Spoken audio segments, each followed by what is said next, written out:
Prezantim i shkurtër i skenarit.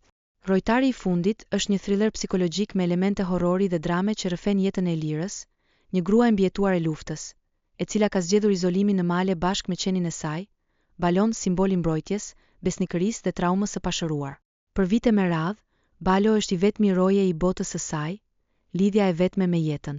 Kur Elira tenton të rikthehet në normalitet përmes një lidhje dashurie, ekuilibri i brisht prishet. Xhelozia dhe instinkti i shtrembëruar i qenit shndërrohen në dhunë të heshtur, duke quar në një krim që mbetet i fshehur në mpetkun e aksidentit.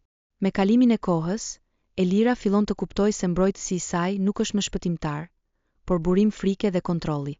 Ngjarja zhvillohet drejt një fundi tragjik, ku trauma, izolimi dhe mungesa e ndihmës njerëzore e çojnë Elirën në shuarje të heshtur. Filmi trajton kufirin e errët mes mbijetesës dhe shkatërimit, duke ngritur pyetje të forta mbi traumën e luftës, vetminë dhe çmimin e mbijetesës.